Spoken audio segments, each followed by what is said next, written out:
Sultan Ibrahim kita pernah lihat mereka memenangi sebuah perlawanan Liga Juara Asia.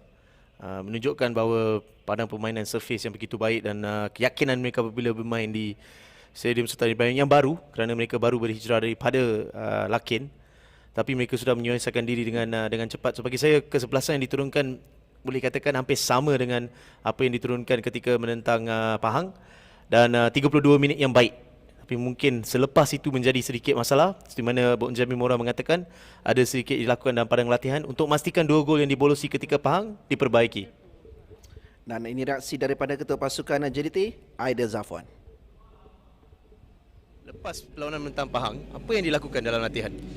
Okey, kita banyak fokus kepada kalau kita tengok kita dibolosi 2 gol kita dah leading 3. So kita nampak kekurangannya adalah kita hilang fokus. Okey, bagi saya kita tak perlu nak terlampau banyak tukar formation ataupun tactical. Bagi saya complete kita dah ada, cuma fokus kita yang penting. Pasal kita dibolosi 2 gol dengan kita hilang fokus, and then kita struggle untuk pertahankan gol tu. Dan kalau anda melihat kepada Perak, apakah dalam minda anda pada malam ni, kerana Perak sentiasa bukan pasukan yang mudah? Yes, Perak memang daripada dulu kita selalu bertemu dengan Perak, memang tough game bagi kita, dan kita dah mengkaji, kita dah tengok game-game sebelum dia, dan kebanyakan player-player yang Perak ada quality player. So kita tak boleh ambil mudah untuk game walaupun kita main home. Apapun kita akan bagi yang terbaik untuk malam ni, insya-Allah. All the best tonight. Thank you, Adil. Dan Perak beraksi cemerlang pada 4 perlawanan pertama. Namun sebaik Liga disambung, mereka dikejutkan dengan kekalahan di tangan Melaka di laman sendiri. Jadi anda melihat peluang The Boss Gaurus malam ini? Ya, tanpa kelibat Karika dan juga Partiban bukan mudah. Seperti mana Mehmet mengatakan tentang 2 pemain yang memberikan impak paling banyak ketika menyerang. Tapi kalau kita melihat kepada line up yang diturunkan, saya melihat satu line up yang baik. Mungkin apabila beliau melihat kepada bangku simpanan di situ, mungkin perbezaan yang terbesar squad depth berbanding dengan Jordan Takzim. Tapi dengan kesebelasan yang ada di atas padang, saya rasa Perak akan bersaing dengan baik. Kita juga akan melihat nama Hafizul Hakim, penjaga gol utama pada musim lalu. Dan ini pula kita dengar dan juga ikuti temu bual bersama dengan ketua pasukan Perak, Syahrul Sa'ad. Syarul, dengan berapa kecederaan besar dengan nama-nama besar Perak, apakah yang Syarul tengah lakukan dengan pemain muda? Apakah yang Syarul mengatakan kepada pemain muda yang dapat peluang dalam pentas sebesar ni? Saya rasa pemain Perak memang mempunyai pemain muda yang sangat berbakat, dan saya sangat percaya dengan kebolehan mereka, dan saya yakin jika mereka diberi peluang pada malam ni, dia akan bagikan yang terbaik sebab saya memang yakin dengan kebolehan diorang. Apabila anda melihat Padang, Padang yang boleh katakan boleh bermain hantaran pendek, various type of football, apakah dalam minda Syarul pada malam ini suatu pentas yang baik untuk beraksi? Ya dah, semestinya memang Padang yang diingini semua pemain lah. So saya sangat berharap pasukan Perak mampu berikan hasil yang terbaik, bermain di stadium yang baik di Malaysia ni, dan saya harap kita dapat keputusan yang terbaik di sini. Dan apabila anda bertandang kepada satu stadium sebegini dan menentang pasukan mungkin terbaik di Malaysia, adakah tactical approach anda lebih mungkin defensif? Saya rasa depend on game juga. Tapi dah semestinya kita lawan dengan pasukan yang di tempat yang pertama dalam Liga. Kita harus disiplin dari segi semua benda. Kami akan disiplin dari segi defending, mau juga attacking. Thank you Syarul, all the best tonight. Thank you. Right. Jadi pertemuan di antara Jordan Takzim dan Perak seringkali menjanjikan epik yang tersendiri, di mana Harimau Selatan memiliki rekod baik berdepan Perak setakat ini. Yang menyaksikan JDT tidak pernah tewas kepada Perak dalam 7 pertemuan terakhir di kesemua kejohanan. Jadi kali terakhir Perak menewaskan JDT adalah pada 18 Februari 2017, yang mana menyaksikan Perak menamatkan rekod 25 perlawanan tanpa kalah JDT di Liga Super. Dan selepas itu The Boss Gaurus gagal untuk menjinakkan Harimau Selatan dalam 7 pertemuan berikutnya, termasuk 5 dalam aksi Liga Super. Jadi Perak juga tidak pernah untuk menjaringkan lebih daripada 1 gol berdepan JDT di Lakin.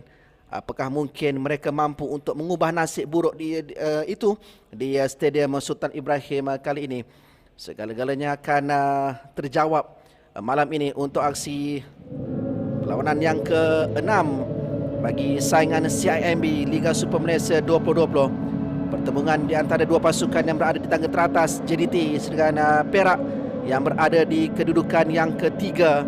Terengganu turut mengintai peluang untuk cuba mencabar dengan Terengganu bertandang ke Stadium Hang Jebat di payung rumput Melaka bagi berdepan dengan Melaka yang kembali semula dengan rentak kemenangan selepas aksi kembali bersambung.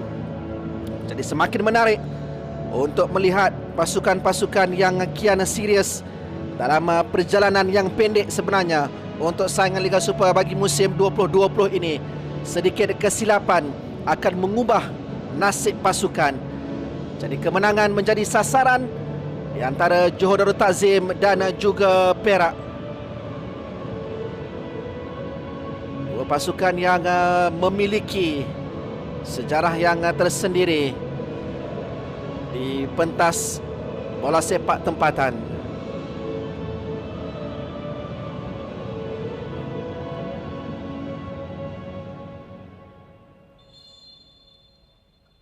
Jadi Stanley, mungkinkah akan ada peluang buat Perak yang mana mereka tidak pernah menewaskan JDT di tempat lawan dari 11 pertemuan dalam saingan ataupun dalam ketiga-tiga kejohanan Piala Malaysia, Liga Super dan juga untuk aksi Piala FA.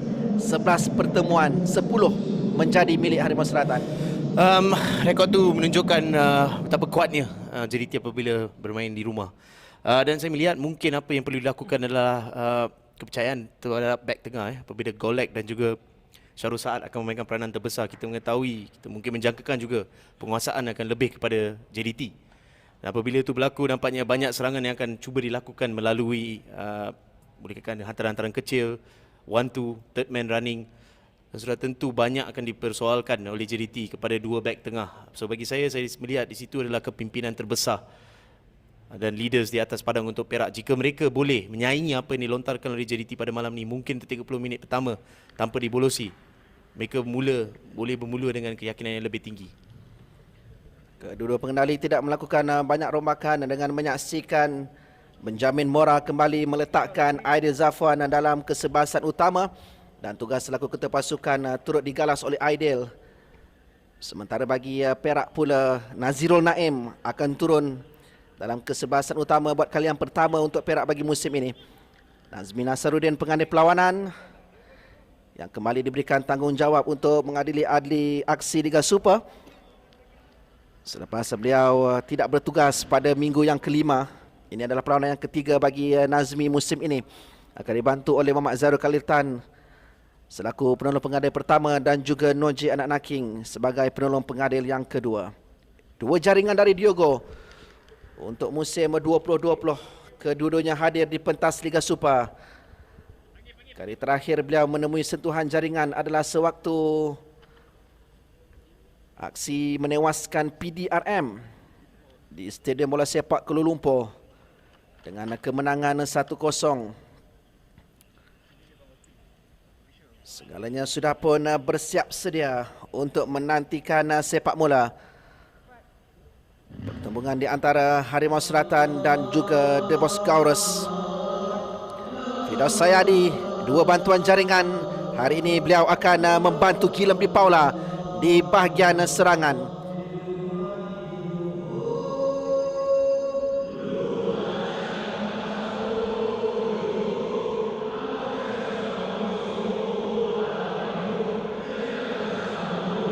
Menyaksikan Firdaus akan berada di belakang Gilam di Paula. Sementara pemeriksaan yang terakhir mendapati ada sesuatu yang perlu diperbaiki di pintu gol. Kerana itulah sedikit terlewat untuk aksi sepak bola ini. Dan kali ini Nazmi jelas berpuas hati untuk 22 pemain di tengah padang kembali memberikan fokus, kembali bersiap sedia.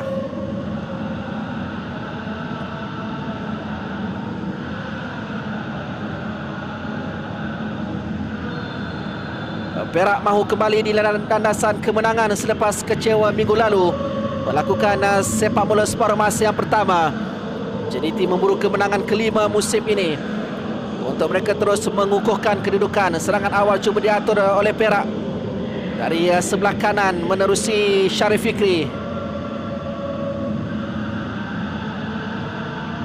Syarif Fikri diletakkan di bahagian kanan oleh Mehmet Durakovic.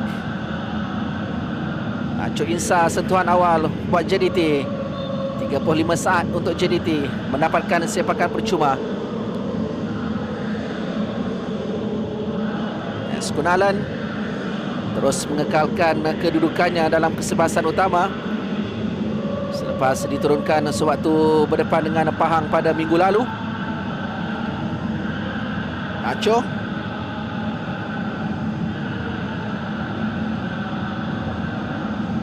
Kobin yang menanti di sebelah kiri, tetapi Cabrera menjadi pilihan. Ini dia Kobin. Masing-masing cuba mencari rentak awal untuk mengawal di bahagian tengah. Leandro Velasquez mencari Diogo dalam kawasan penalti. Dua pemain yang mengapit. Velasquez, tolakan yang lemah dari Velasquez.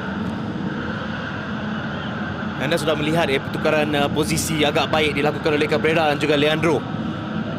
Apabila terumpannya Leandro daripada Perak dengan Leandro daripada JDT, anda sedang melihat mungkin kedudukan Chantal Cherubin dan juga Leandro sedang dipersoalkan dengan awal kerana penguasaan bola di kawasan defensive midfield. Aidil kembali untuk merancang sesuatu buat JDT. Nacho terus melihat kedudukan di sebelah tepi. Ramadan Saifullah yang turut berjaya untuk memastikan posisinya dikekalkan dalam senarai permulaan. Syarif Fikri berdepan dengan Kobin. Tenang dari Kobin.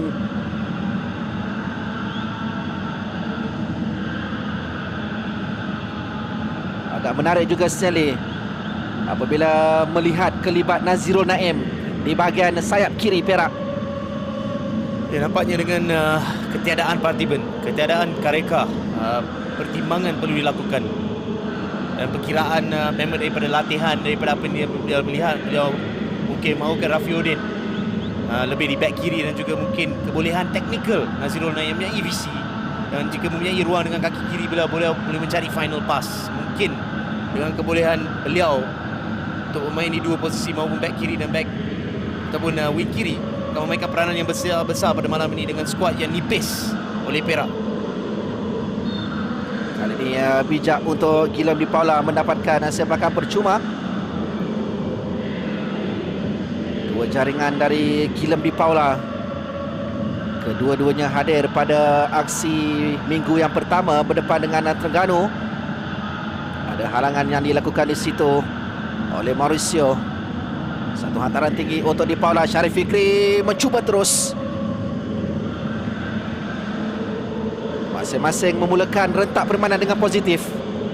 Ya, apabila hadirnya ruang, bagi saya bijak daripada Perak lebih direct ke mengambil free kick yang pantas, mencari Guillem Di Paula yang mempunyai kesedaran yang tinggi apabila beliau melihat Syarif Fikri telah menarik 2 step ke belakang untuk memberikan ruang untuk beliau, tetapi execution beliau mungkin sedikit bersandar ke belakang. Badan beliau, teknik beliau telah menyebabkan beliau tersasar. Peluang yang baik untuk mungkin memberikan sedikit percubaan yang lebih baik untuk Perak. Rekod Perak beraksi berdepan dengan JDT di tempat lawan sejak 2013. Daripada 21 perlawanan, daripada 11 perlawanan, hanya 4 jaringan yang berjaya dihasilkan. Thiago Junior, Elias Fernandez, Oybek Kilichev, dan kali terakhir Hafiz Kamal yang mencatat nama selaku penjaring untuk Perak dalam aksi Liga Super 2017 yang berakhir dengan kemenangan memihak kepada tuan rumah 2-1 di Stadium Lakin. Kali ini lorongan dari Leandro untuk Firdaus Sayadi. Offside. Kedudukan Firdaus Sayadi, tetapi visi yang baik. Mungkin sesuatu perlu diberikan tumpuan oleh Aidil dan juga Mauricio. Terlalu lama dari Ramadan Saifullah. Ia sangat positif daripada Perak apabila mereka melihat ruang yang hadir. Mereka telah berjaya untuk mencari Guillem Di Paula yang sedang melakukan holding play yang baik untuk mencari Syarif Riki. Dalam keadaan itu beliau telah mencari Firdaus Sayadi yang mungkin membuat larian tanpa melihat jika beliau boleh berada dalam keadaan offside.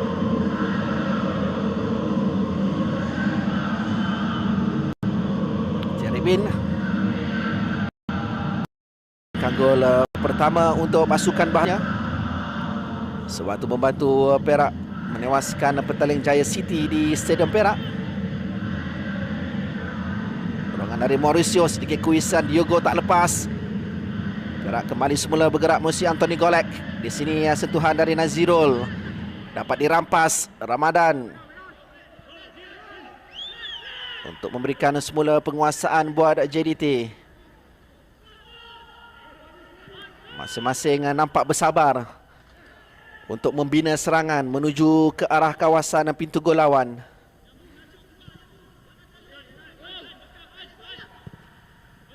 Hantaran jauh dari Nacho Insa dalam kawasan permainan terus dipastikan oleh Ramadan Saifullah. Hanya seorang pemain berada dalam kawasan penalti. Kali ini Diogo Cabrera kembali semula kepada Diogo. Tolakan yang sedikit kuat menyukarkan Diogo untuk mengawal.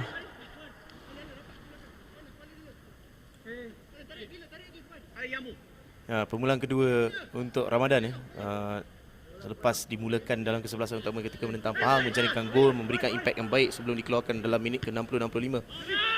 Bagi saya minit-minit yang besar untuk Ramadan berkembang sebagai seorang pemain, boleh katakan pemain yang menjadi stabil dalam kesebelasan kerana beliau sedang berhadapan dengan Safawi. Syafiq Ahmad yang berada dalam bangku simpanan bukan mudah apabila anda diberikan peluang. Beliau perlu mengambil peluang yang diberikan. Setakat ni beliau sedang berjaya dengan baik Ramadan. Jaringan yang dilakukannya juga memberikan keyakinan untuk beliau terus mengekalkan kedudukan. Sekali lagi Safawi Rashid diletakkan di bangku simpanan untuk 3 perlawanan berturut-turut. Rafiuddin mencari Thierry Bin. Permainan diteruskan. Gonzalo Cabrera mengawal. Diogo. Leandro terlibat. Nazirul menenangkan keadaan.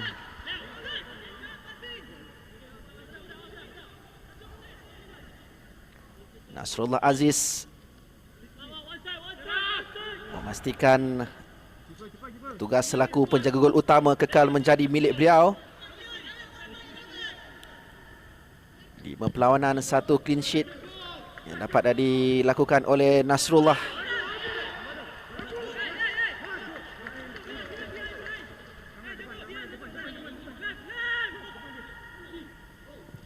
Dari segi corak permainan, kedua pasukan nampak seimbang di awal separuh masa yang pertama ini.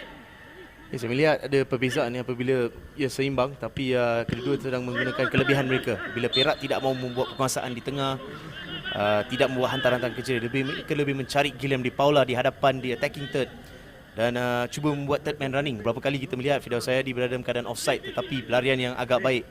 Syarif Riki berada dalam keadaan di mana beliau telah melakukan third man running juga tidak menerima bola. Perbezaan dengan JDT yang sedang menggunakan Leandro, Gonzalo, Diogo, Ramadan dengan pertukaran posisi dengan hantaran-hantaran kecil, gerakan 1-2 tapi agak seimbang. Diogo mengharapkan ada larian dari Ramadan Saifullah. Beliau merasakan dirinya berada pada kedudukan offside, menjeling terlebih dahulu kepada ke arah penjaga garisan.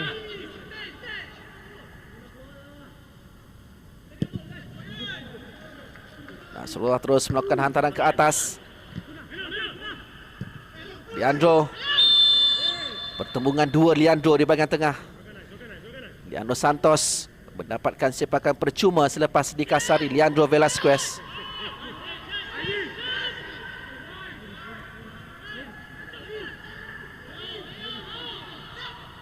Syarul. Satu lagi lambungan tinggi Syarif Fikri. Cuba mengatasi Aidil Zafwan tetapi tidak Fariza Marlias. Sekali lagi agak baik apabila mereka sehaluan. Syarul menunjukkan bahawa gaya badan beliau mahu membuat satu hantaran yang mungkin hampir 30 meter dan pergerakan yang sama pada minit yang sama yang dilakukan oleh Sharif Fikri untuk cuba menerima. Dan kalau anda melihat bola yang dihantar agak baik di belakang Aidil nampaknya, tapi kedudukan Farizal agak baik bagi saya. Permulaan beliau lebih tinggi, jika beliau lebih dalam mungkin Sharif punya peluang yang lebih banyak, tapi itu adalah penting kepada seorang penjaga untuk mengukur di manakah posisi starting positioning beliau. Satu hantaran di belakang Aidil Zafwan. Itu yang dimahukan oleh Sharif Fikri. Aidil pula sentiasa akan mencabar kedudukan Guillem Di Paula.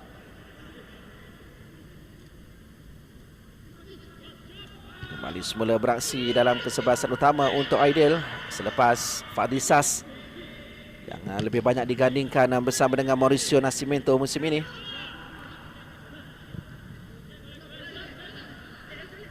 Golek. Leandro dapat diatasi oleh Mauricio. Leandro terus berusaha untuk mendapatkan semula bola. Clearance dilakukan oleh Farizal.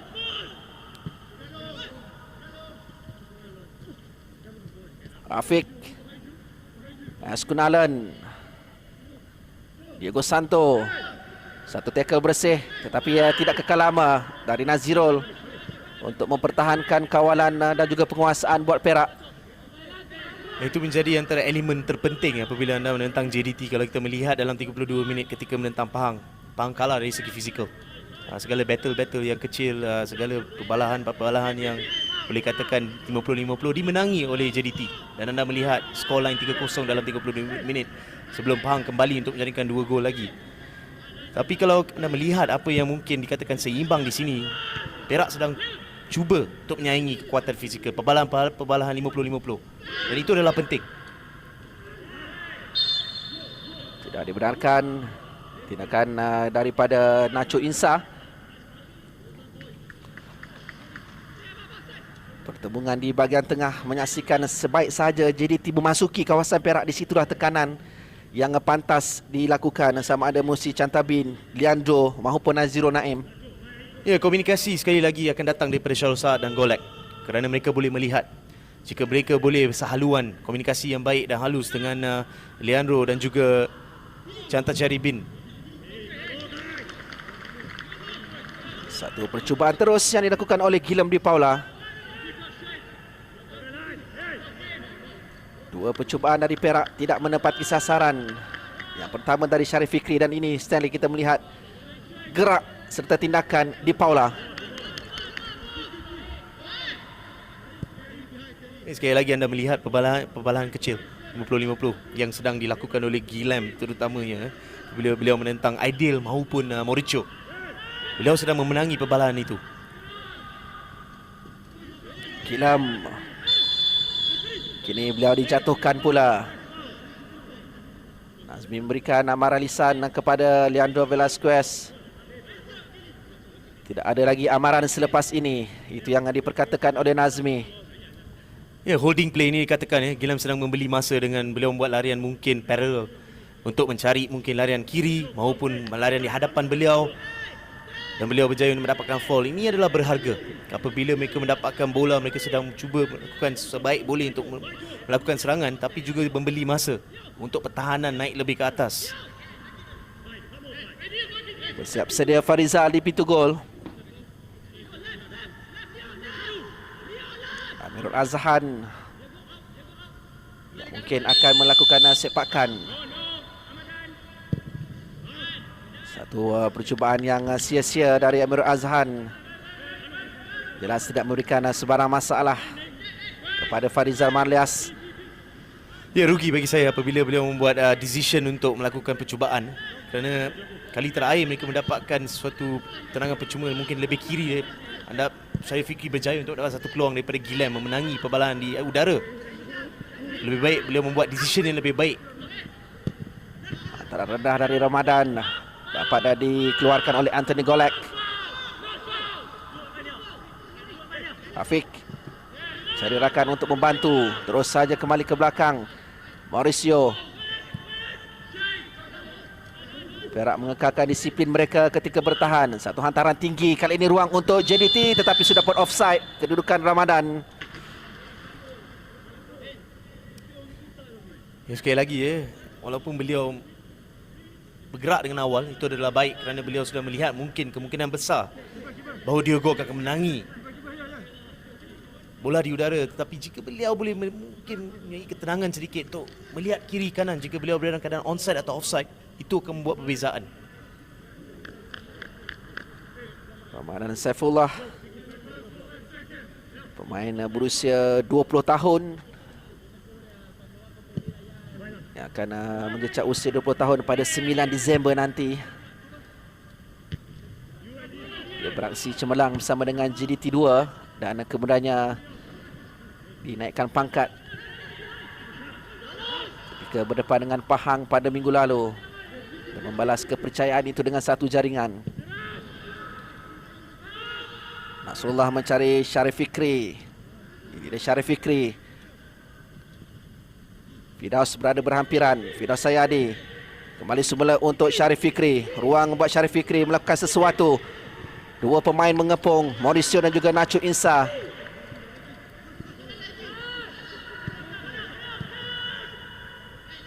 JDT mahu bergerak dengan lebih pantas. Sangat positif sekali lagi apabila dalam transisi saya akan kembali kepada Syarif Fikri, tapi dalam transisi Syarif Fikri hilang bola, saya melihat shape Perak agak baik. Mereka bentuk situasi di mana Leandro tidak berjaya untuk membuat satu hantaran ke hadapan. Beliau terpaksa membuat hantaran 5 meter ke belakang. Itu akan membantutkan sedikit, melambatkan sedikit proses gerak serangan balas daripada JDT. Cabrera hantaran tinggi. Ada dua pemain JDT yang cuba mencabar Diogo, antaranya bersama dengan Leandro Velasquez. Anthony Golek berada di antara mereka.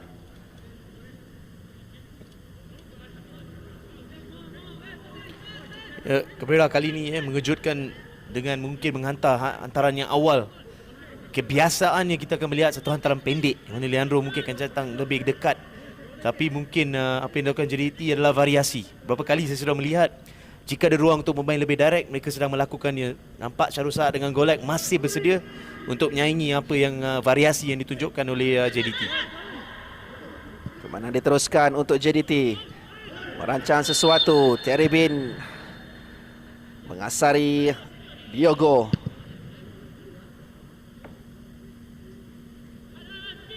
Belum lagi ada sebarang percubaan yang benar-benar menguji kedua-dua penjaga gol setakat ini, sama ada dari JDT maupun dari Perak. Cabrera, Diogo untuk Leandro. Diogo semula kembali kepada Leandro, dapat dipatahkan oleh Syahrul, dibantu Amirul di sebelah kanan. Terlepas Terry Bin. Afiq, tak sampai tolakan dari Afiq. Kali ini Leandro untuk Perak, namun kawalan kurang kemas, membuka ruang kepada Nacho Insa. Ramadan, masih lagi Ramadan. Kawalan yang baik kali ini dari Ramadan. Cuba melakukan hantaran ke bahagian kawasan 6 ela, tetapi tidak dibenarkan oleh Rafiuddin. Ini yang dimahukan oleh mungkin Benjamin Mora, Luciano Figueroa, kerana anda mahukan seorang pemain sayap untuk berani dalam 1 lawan 1, berani dalam kawasan yang sempit untuk cuba melakukan sesuatu yang luar biasa. Dan Ramadan nampaknya ada keyakinan untuk cuba melakukan sesuatu. Tidak berjaya mungkin untuk lepasi dapat tendangan penjuru, suatu pergerakan yang bagi dikatakan positif daripada Ramadan. Sebagai penjuru pertama, kesilapan Nasrullah dalam menjangkakan kedudukan bola itu hampir-hampir membuat padah. Ada Zafwan yang cuba untuk menyambar. Ya, antara mungkin satu yang amat penting bagi seorang penjaga gol jika beliau keluar, wajib beliau mendapatkan bola. Kerana apabila beliau meninggalkan gawang gol terbuka. Dan itu berlaku apabila Nasrullah keluar. Tapi nampaknya keyakinan beliau keluar, beliau berada dalam 2 minda. Kerana itu beliau mungkin terlepas. Aidil pernah menjaringkan gol menerusi tandukan berdepan dengan Perak ketika mereka bertemu pada 11 Januari 2013 untuk aksi Liga Super. Jaringan yang memberikan 3 mata penuh buat tuan rumah ketika itu dengan kemenangan 1-0.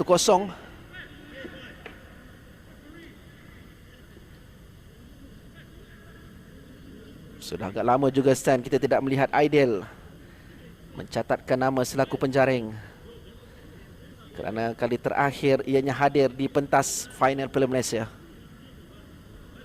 Ya, ada hayunan tangan daripada Diogo yang mungkin dia perlu mengatakan sesuatu atau berbincang dengan beliau tentang mungkin tidak puas hati dengan Leandro, kerana kita mengetahui Leandro bukan mudah. Leandro Perak bukan mudah untuk anda menyaingi beliau kerana kekasaran beliau dengan permainan minda beliau. Permainan minda beliau menjadi sesuatu yang menjadi sebutan di Liga Malaysia. Ada dua Leandro di atas padang, menyarung jersey yang berbeza.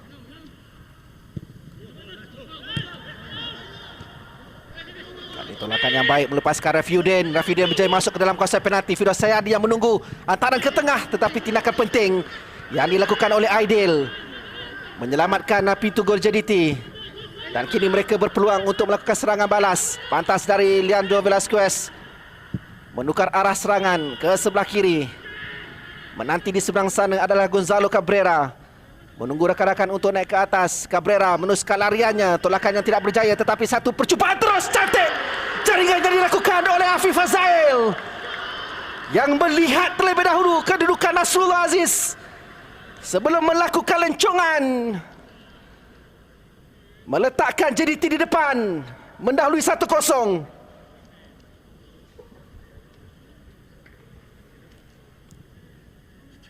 Afif Fazail mungkin berada pada peak permainan beliau. Sekali lagi beliau sedang menunjukkan kematangan, ketenangan dan execution yang begitu baik.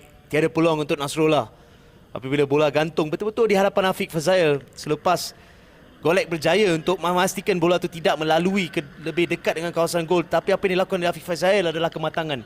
Sebelum beliau menerima bola, mungkin bola yang mungkin 50-50 boleh katakan gantung, beliau sudah mungkin mengukur keadaan beliau, kesedaran beliau untuk melihat kedudukan Nasrullah.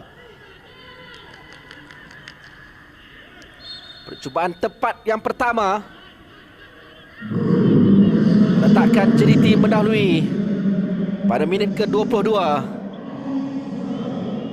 Menerusi sentuhan Afif Fazail yang membuka akaun jaringannya untuk musim ini.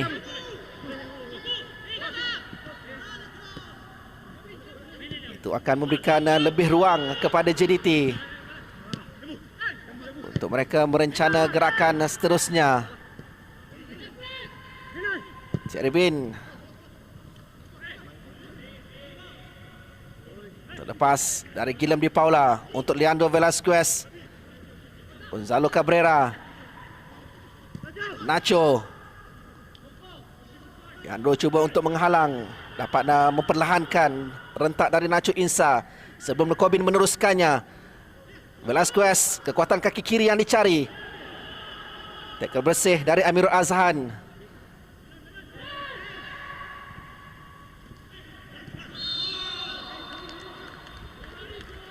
Sekali lagi pertahanan Perak agak baik apa yang sedang mereka tunjukkan dengan menyaingi satu lawan satu, menyaingi pergerakan-pergerakan halus yang ditunjukkan oleh JDT dengan mungkin melakukan overload 3 lawan 2, 4 lawan 3. Tidak banyak kesilapan ketika gol. Ini adalah contoh terbaik apabila Leandro melepasi seorang pemain, tapi datangnya Amirul Hazan dengan tackle yang baik, bersih, keras. Tetapi dari segi kualiti itu adalah perbezaan yang apabila half chance dan dibenam dengan baik, disudahkan dengan baik. Itu adalah kualiti individu pemain. Bukan banyak yang boleh disalahkan daripada segi apa yang dilakukan oleh Perak.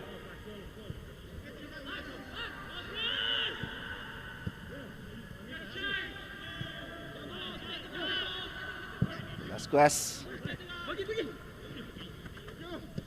Ramadan untuk Diogo. Afik melihat larian dari Gonzalo Cabrera. Bahaya kedudukan ini. Cabrera ke tengah semula. Golek lebih pantas. Walaupun ada terjahah dilakukan oleh Diogo, tetapi beliau sedikit terlewat. Ya, pengalaman memainkan peranan di situ ya. Golek menyedari di mana Diogo, tapi kepantasan Cabrera untuk mendapatkan bola mungkin lebih jauh daripada apa yang dimahukan. Dan anda sedang melihat sekali lagi anda sedang melihat Afif Fazail Kalau anda kembali kepada gol pertama ketika menentang Pahang apabila beliau membuat final pass kepada Ramadan, hampir serupa. Beliau sedang melihat larian-larian awal. Beliau sedang menaikkan taraf permainan beliau daripada seorang defensive midfield kepada deep lying playmaker dalam transisi. Itu adalah mungkin fasa seterusnya untuk Afiq Fazail. Setakat ini dari Afiq.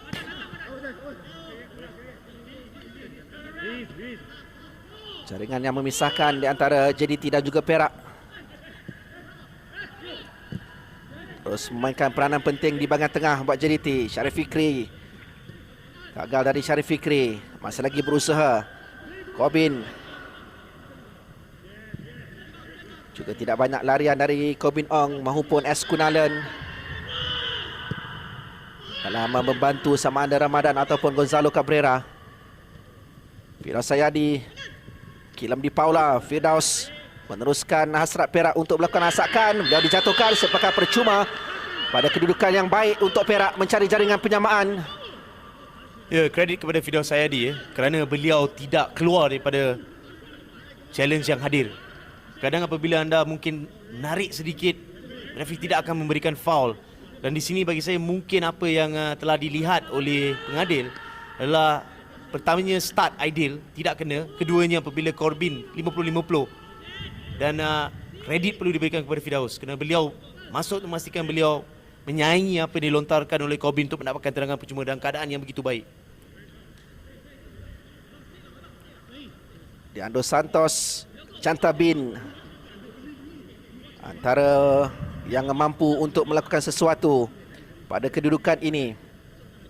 Chanta telah membuktikannya sewaktu berdepan dengan PJ City. Sementara Leandro pula mahu mencari jaringan yang pertama bagi musim ini secara peribadi. Benteng dibina, Farizam Alias bersedia untuk menanti sama ada sepakan kaki kanan dari Leandro maupun kaki kiri dari Bin. Terkena benteng dari Chanta Terry Bin.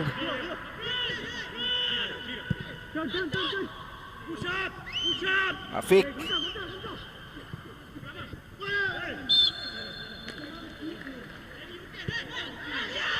Pantas kali ini sepakan percuma diambil kerana mungkin JDT melihat ada ruang yang boleh digunakan. Tetapi pantas juga pemain-pemain Perak kembali ke posisi mereka.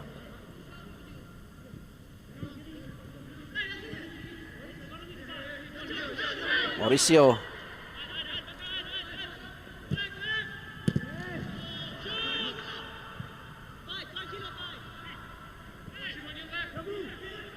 Afiq menjadi penghubung.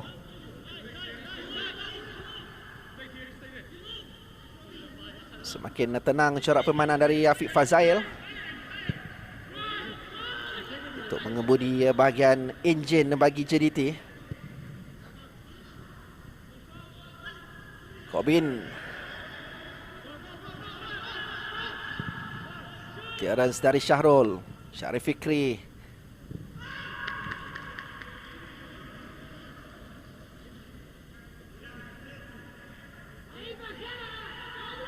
Dari segi tempo mungkin sedikit perlahan sekali, tetapi mereka merancang sebaik mungkin untuk mengekalkan penguasaan bola sama ada JDT maupun Perak. Ya pun JDT yang dilihat lebih banyak untuk bertukar-tukar hantaran. Ya, dalam keadaan ni saya suka menggunakan keadaan seperti permainan catur ya. Apabila organisasi tersusun ditunjukkan oleh Perak, pentingnya apabila penguasaan daripada JDT, mereka sedang memikirkan apakah cara terbaik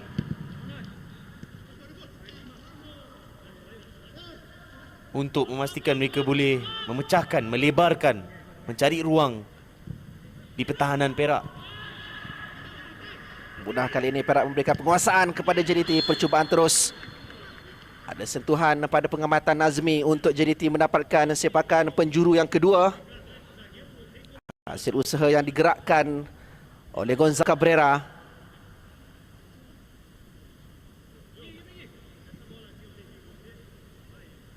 Apabila Cabrera diberikan ruang untuk melakukan percubaan dari luar kawasan penalti, itulah yang dilakukannya. Dengan Dengan sentuhan terakhir datang dari Leandro.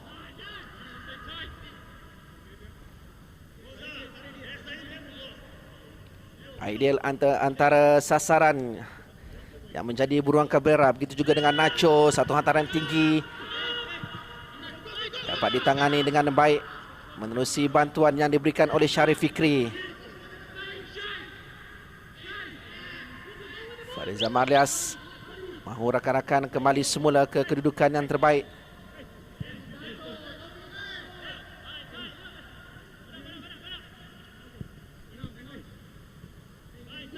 Velasquez, Ramadan kembali kepada Leandro Velasquez. Mauricio untuk Nacho. Kunalan, barulah nampak kelibat Kunalan. Cuba menggerakkan serangan dari sebelah kanan dalam kawasan Perak. Jadi 1-0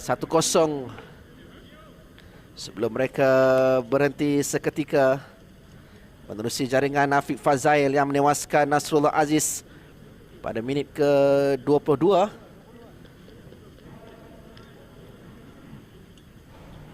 Sebahagian daripada SOP perlawanan ketika pandemik 19 ini melanda. Jadi kepada anda sentiasa terus menjaga penjarakan fizikal, memakai pelitup muka dengan betul dan patuhi SOP agar kita terus bebas dari jangkitan COVID-19 ini.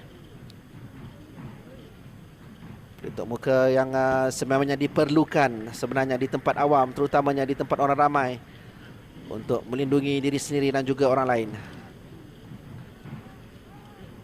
Jadi stand setakat ini pertengahan separuh masa yang pertama. Apa yang anda sedang melihat ialah mungkin perbezaan di atas result setakat ni 32 minit adalah kualiti individu Afiq Fazail dalam situasi ini membuat perbezaan terbesar. Tidak banyak dilakukan. Kalau anda melihat positioning Golek, Syarul Saad, apabila mereka cuba mencari hantaran, kalau anda melihat mereka sedang menyanyi 4-on-4, 3 lawan 3, tapi dengan satu bola gantung, placing yang begitu baik, teknik, ketenangan untuk memastikan beliau membuat satu penyudahan luar jangkauan Nasrullah. Itu menjadi perbezaan kualiti individu. Musim lalu juga Afiq Fazail dengan satu jaringan di Liga Super. Sewaktu JDT menewaskan PKNS 3-1 di Lakin.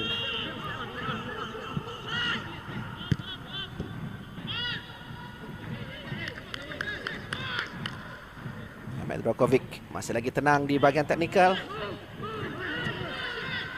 Harapkan sesuatu dapat dilakukan oleh anak-anak buahnya.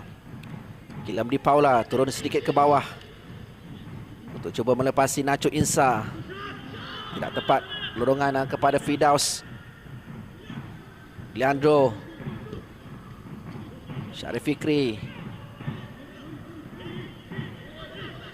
Tiada ruang untuk Perak bergerak masuki kawasan JDT.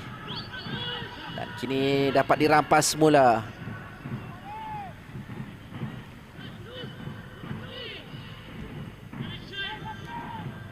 Afiq serta Cabrera saling bertukar hantaran.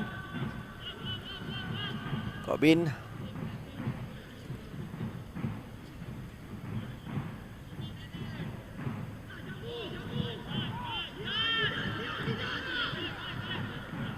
Mauricio.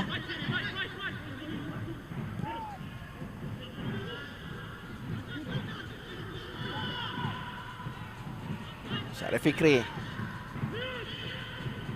Leandro. Hantaran jauh untuk Di Paula. Dapat dimenangi di situ menerusi kombinasi Kunalan dan juga Mauricio. Sekali lagi anda sedang melihat apabila mempunyai peluang untuk mencari Gilam, Perak sedang mencari. Mungkin dalam keadaan itu terlalu predictable kerana dua pemain telah menyedari bahawa bola itu akan dihantar untuk Gilam Di Paula. Tapi beberapa keadaan sebelum ini kita sedang melihat gerak yang dilakukan, serangan balas maupun gerak open play oleh Perak agak baik apabila mereka mungkin lebih tenang di bahagian tengah sebelum mereka membuat hantaran 25 meter third man running.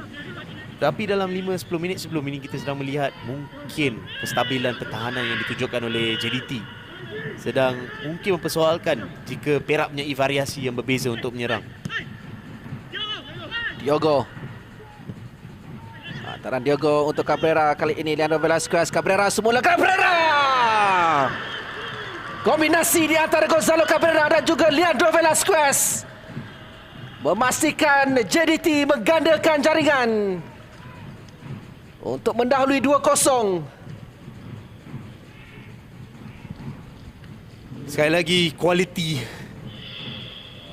menjadi perbezaan di situ apabila dua pemain yang mempunyai kesedaran yang tinggi, mempunyai persefahaman yang tinggi dan mempunyai variasi daripada permainan mereka. Apabila anda menyedari apabila pertama Gonzalo mahukan untuk kaki kiri Leandro. Leandro melihat bukan keadaan yang baik.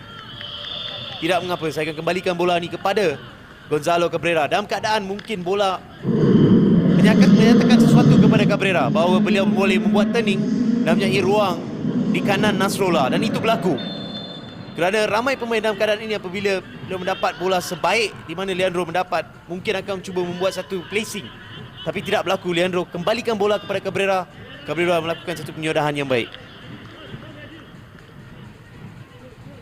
Minit ke-22, Nasrullah tertewas di penjuru kirinya. Dan minit ke-36, beliau menjadi mangsa di bahagian penjuru kanan. Untuk JDT semakin memimpin perlawanan dengan dua jaringan.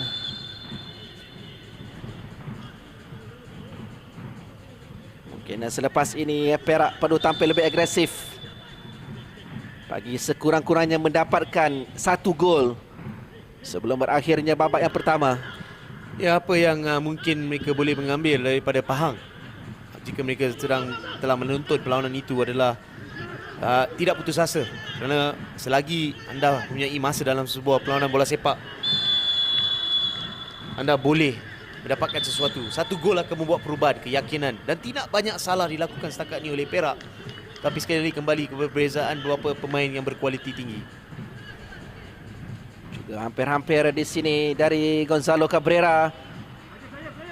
Tetapi beliau terperangkap offside sebelum menerima hantaran Ramadan Saifullah. Dengan pertahanan Perak sedikit terbuka.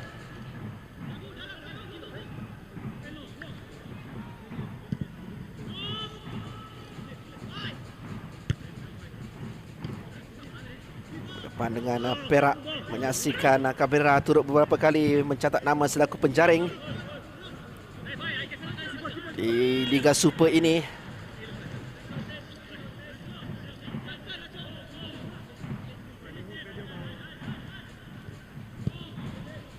Seperti mana pada musim lalu,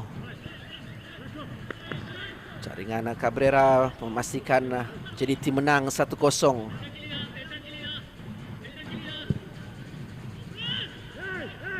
Diogo. Kali ini Syarul Saad lebih bersedia. Tandukan dari Aidil. Kobin.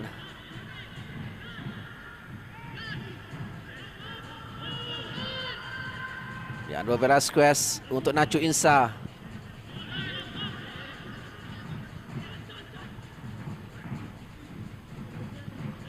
Corak permainan JDT yang memaksa pemain-pemain Perak untuk terus bertahan, terus berada dalam kawasan sendiri. Kesemua 11 pemain berjersey serba putih.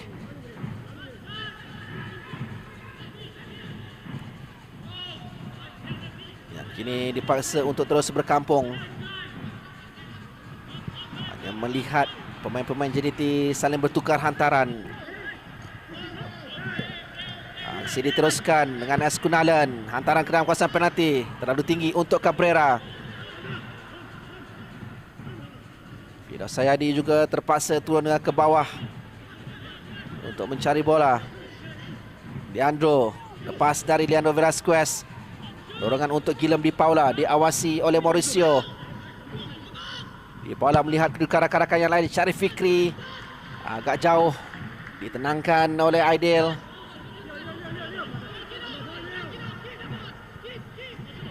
Itu adalah penting apa yang dilakukan oleh Leandro. Beliau mungkin mempunyai dua option di situ, membuat satu hantaran mudah kepada Narizul Naim yang berada di kiri, ataupun hantaran yang lebih sukar, yang lebih ke hadapan 30 meter kepada Guillem Di Paula. Walaupun gagal daripada Guillem untuk mencari Syarif Riki, tapi apabila mereka berada dalam keadaan attacking third, itu akan mungkin memberikan sedikit masa untuk mereka naik lebih ke atas, di atas padang. So bagi saya itu tidak berlaku dalam 10 minit sebelum ini. Tapi jika itu berlaku lebih-lebih kerap, mereka mungkin akan menaikkan keyakinan mereka untuk bermain dengan lebih baik.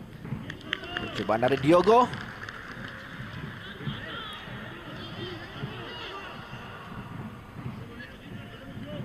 Melihat ada ruang. Ya, Diego menyedari jarak mungkin beliau dengan Syarif Riki agak baik untuk beliau mungkin membuat sedikit penetrative ram sebelum membuat ledakan. Tidak jauh, tersasar.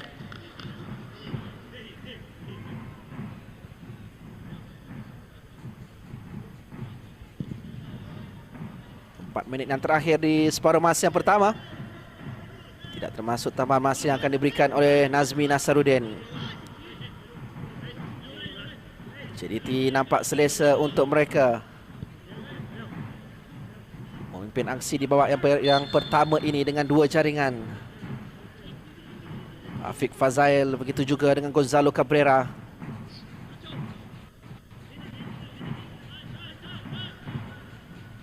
Sementara itu belum lagi ada percubaan tepat ke arah Fariza Marlias dari Perak setakat ini. Corbin.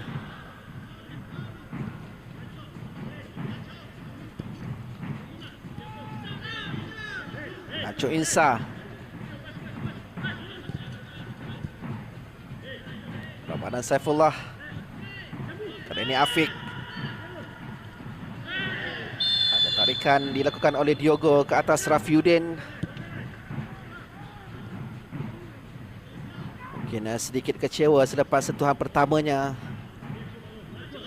tidaklah begitu baik.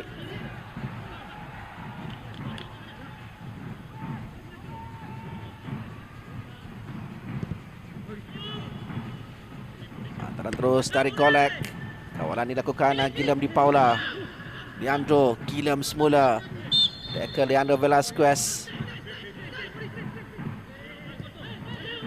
Terlalu awal dari Guillem yang terus menghampakan Perak sebenarnya.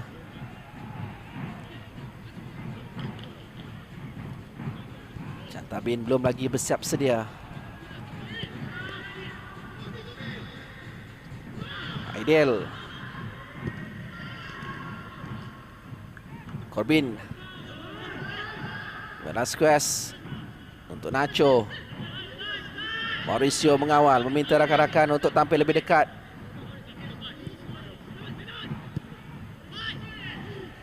Jadi cuba untuk mengajak Perak naik lebih tinggi dari kawasan bertahan mereka. S. Kunalan. Diogo berada di belakang. Di sini Diogo masuk dalam kawasan penalti. Sepakan penalti dari Nazmi. Semakin memberitkan perjalanan Perak. Di penghujung separuh masa yang pertama, segalanya serba tidak menjadi. Perbezaan besar dalam situasi itu adalah pengalaman Diogo. Beliau bersandar kepada Rafiuddin. Dan Rafiuddin telah mungkin terpedaya dengan apa yang dilakukan oleh Diogo. Bijak daripada Diogo. Kita sering kali melihat di mana sentuhan besar daripada Rafiuddin sudah menyebabkan bahawa ada tekanan dari belakang. Dan selepas tu Leandro meletakkan kaki di situ tanpa sentuhan bola. Walaupun ia boleh dikatakan sebagai soft penalty call, tapi ia adalah foul. Minggu lalu Cabrera meletakkan bola di bahagian tengah untuk menewaskan Syarbini. Kali ini berdepan dengan Nasrullah Aziz, mencari jaringan yang ketiga untuk JDT. Beliau berjaya menyempurnakannya. Untuk Joe Darul Takzim berkeyakinan melangkah masuk ke bilik persalinan dengan kelebihan 3 jaringan.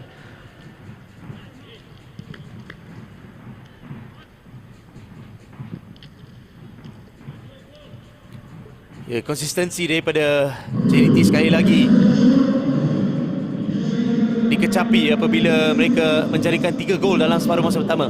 Ketika menentang Pahang, mereka dibolesi 2 kali. Tapi selepas mereka menjaringkan 3 gol, tapi kali ini pada minit ke-44 dengan penjurahan yang tenang daripada Gonzalo Cabrera, mereka sekali lagi berjaya menjaringkan 3 gol dalam separuh masa pertama. Dan saya akan suka untuk mengetahui apa yang akan dikatakan oleh Mehmet Dudukovic untuk menaikkan keyakinan. Kalau kita melihat dari segi permainan Perak, dari segi shape, dari segi pertahanan mereka, sekali lagi saya akan kembali, tidak banyak kesilapan yang saya boleh melihat daripada apa yang ditunjukkan daripada permainan mereka pada malam ini. Perak terus berusaha dalam tambahan masa 2 minit yang diberikan oleh Nazmi. Tetapi kini pertahanan mereka terbuka untuk Ramadan Saifullah Mara. Dorongan kepada Diogo. Masih lagi Diogo. 2 pemain yang terpaksa untuk melakukan tindakan bagi menyekat Diogo daripada melepaskan rembatan. Siapakah penjuru yang ketiga untuk JDT?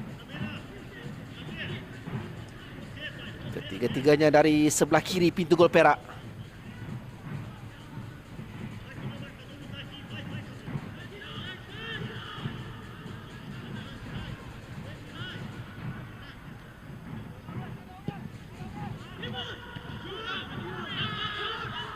Ramadan, gol yang keempat. Ramadan Saifullah meledak lagi. Kali ini di lawan sendiri.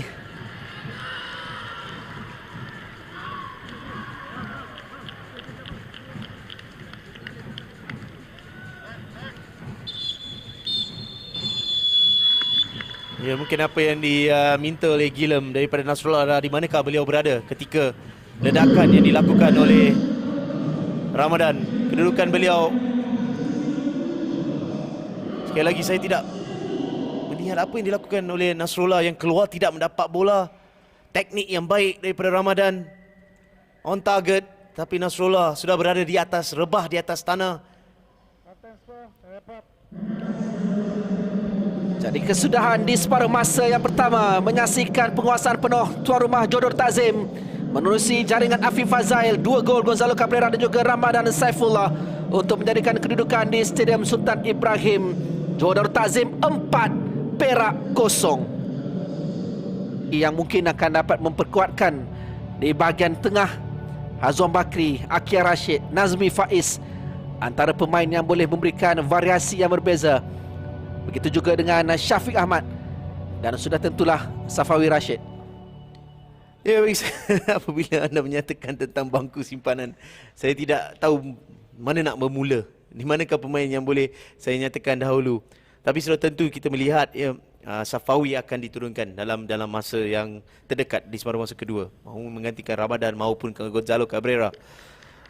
Tapi kalau anda melihat kepada skuad nipis yang ada pada tangan Mehmet Dudukovic, bukan banyak yang boleh kita mengatakan yang boleh.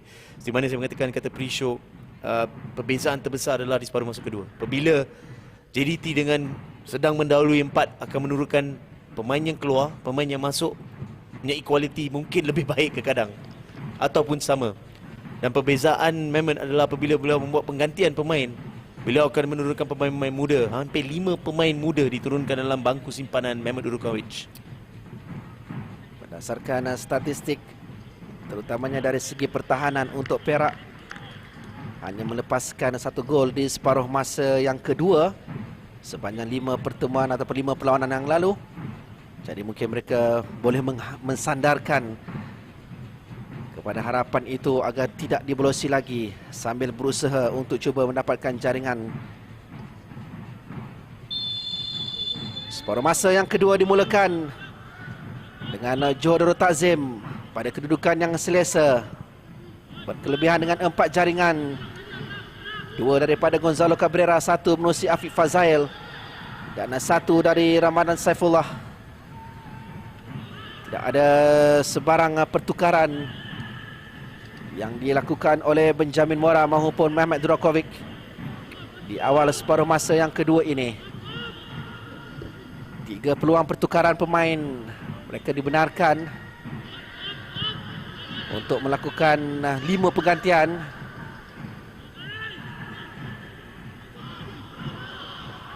Perak cuba melakukan sesuatu yang lebih positif di permulaan separuh masa yang kedua. Percubaan terus dari Guillem Di Paula.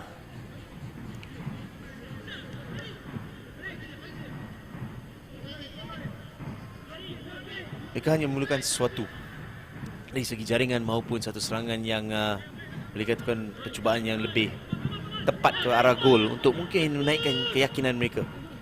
Itu berlaku ketika menentang Pahang Bila Pahang seperti mana terbenam 3-0 dalam 32 minit dengan satu jaringan, dengan satu tekanan daripada Faizal Halim, merubahkan segala perjalanan. Walaupun mereka tewas, mereka keluar dengan mungkin keyakinan untuk membawa ke perlawanan seterusnya. Dengan masuknya Farid Ghazali, seorang pemain muda yang berpotensi tinggi, mungkin beliau boleh memainkan peranan untuk mungkin menaikkan sedikit reaksi daripada Perak. Reaksi mereka amat penting dalam 15 minit pertama dalam separuh masa kedua. Jadi ada perubahan dari Mehmet Durakovic sebenarnya dengan kemasukan Farid Ghazali untuk memberikan sedikit kekuatan terutamanya di bahagian sayap di sebelah kanan. Mungkin beliau menggantikan Nazirul yang memainkan peranan di posisi itu di separuh masa yang pertama, tetapi tidak banyak yang dapat dilakukan oleh Nazirul Naim.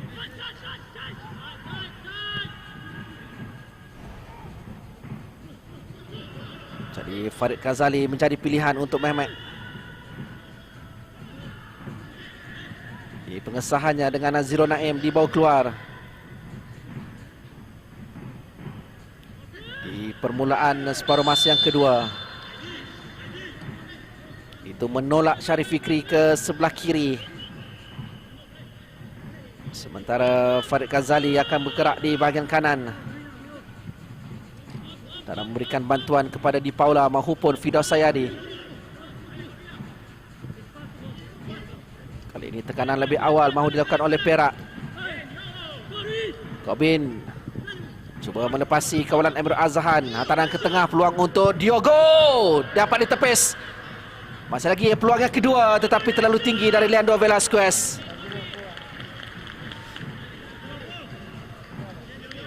Ya, idea yang baik daripada Diogo memaksa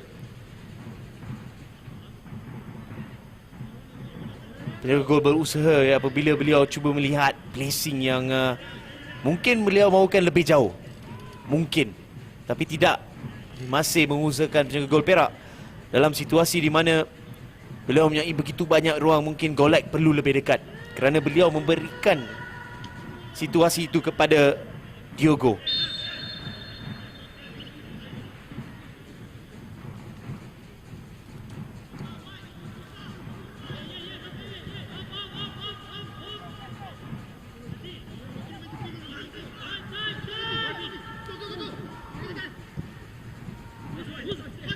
Cabrera, tekanan yang terus diberikan oleh JDT untuk mereka mendapatkan sepakan penjuru yang pertama di separuh masa yang kedua ini dan yang keempat secara keseluruhannya.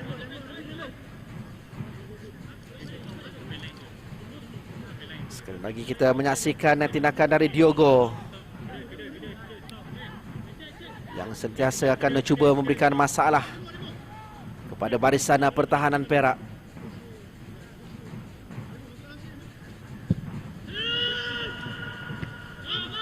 Bola berjaya ditanduk keluar oleh Guillem Di Paula.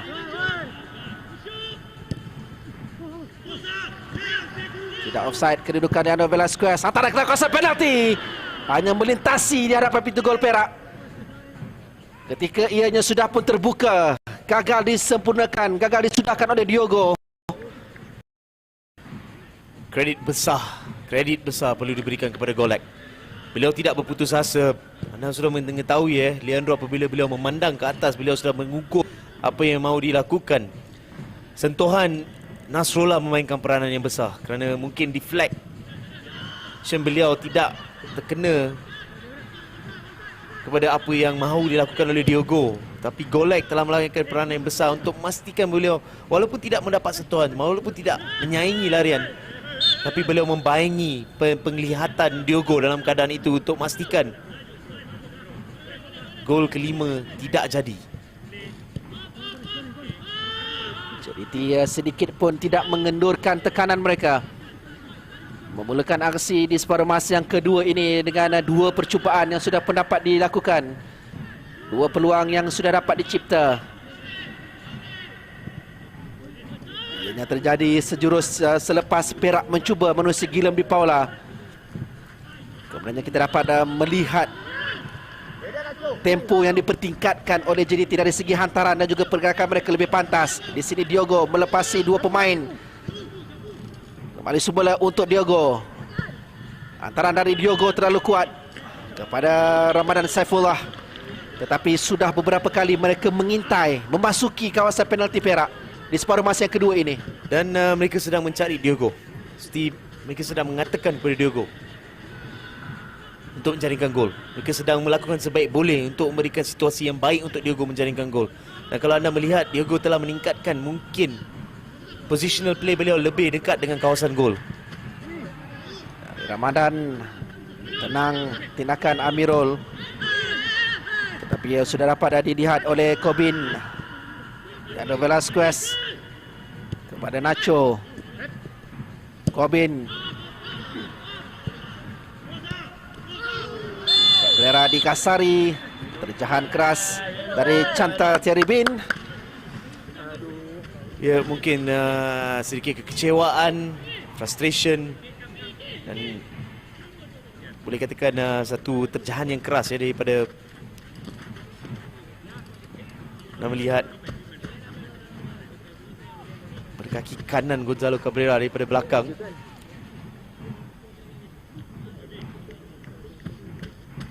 Chantal Teribin mengutip kad kuning yang kedua dalam aksi Liga Super musim ini. Yang pertama sewaktu berdepan dengan Melaka minggu lalu di Ipoh.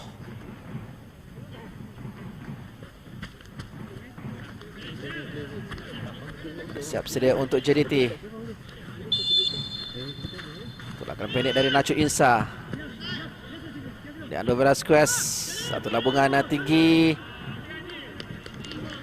Tandukan yang dapat dilakukan oleh Aidil.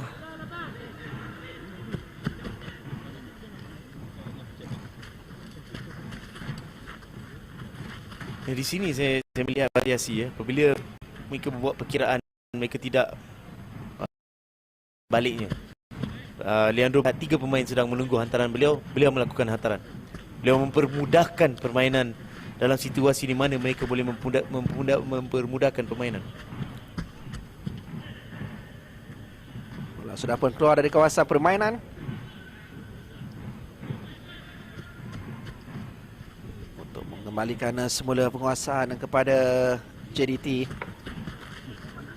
Sementara di likas jaringan Ifedayo memastikan Selangor pulang dengan 3 mata penuh untuk menewaskan Sabah dengan kemenangan 2-1. Syarif Fikri sekurang-kurangnya dapat memberikan tugas kepada Fariza Marlias. Afiq, dorongan mencari Ramadan. Tepat kali ini Diogo meminta Ramadan meneruskan usahanya untuk mengatasi Rafiuddin, tetapi tidak berjaya.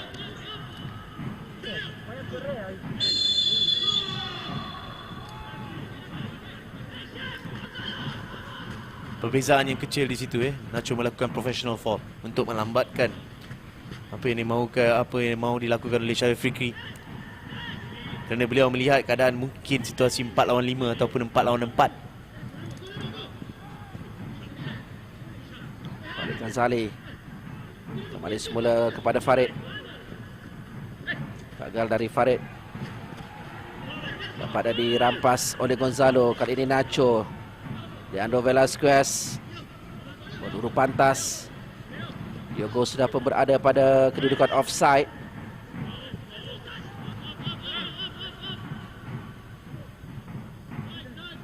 Corbin lebih banyak membantu.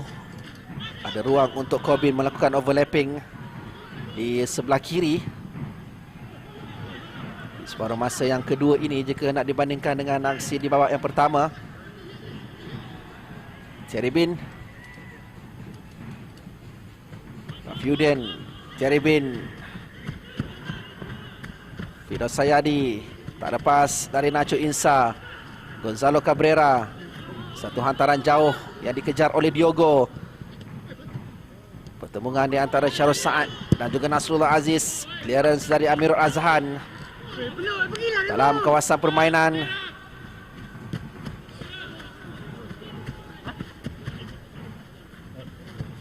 Nampak ada perbezaan stand dari segi tempo permainan di separuh masa yang kedua ini selepas JDT meningkatkannya. Ya, sudah tentu ya, secara natural anda mendahului 4-0, keyakinan yang begitu tinggi. Jika ruang hadir, jika masa hadir di atas padang, mereka akan melakukan segala boleh untuk perhalusi permainan mereka. Ia lebih terpulang kepada permainan psikologi dalam minda pemain-pemain Perak. Musuh mereka adalah diri mereka sendiri dalam keadaan ini. Apabila mereka sedang ketinggalan 4-0, bolehkah mereka mengatasi apa yang sedang mereka lihat dalam ketinggalan 4-0? Bolehkah mereka menaikkan prestasi mereka? Bolehkah mereka melupakan bahawa mereka sedang ketinggalan 4? Letakkan target-target kecil untuk mungkin cuba mendapatkan satu gol dalam 10 minit, 15 minit yang akan datang. Untuk cuba mungkin membuat 2-3 percubaan gerak serangan yang baik. Dan melupakan bahawa mereka sedang ketinggalan 4-0. Suatu yang mudah untuk berkata tapi sukar untuk dilakukan. 19 Ogos 2015 adalah kali terakhir Perak melepaskan 4 gol berdepan dengan JDT di Liga Super. Mereka tewas 4-1.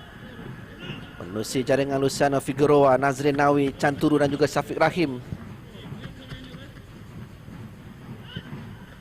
Tiago Junior merupakan penjaring gol tunggal untuk Perak pada ketika itu.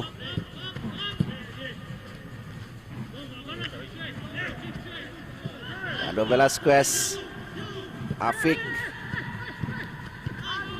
hantaran-hantaran pantas yang terus dilakukan, terus dimainkan oleh JDT.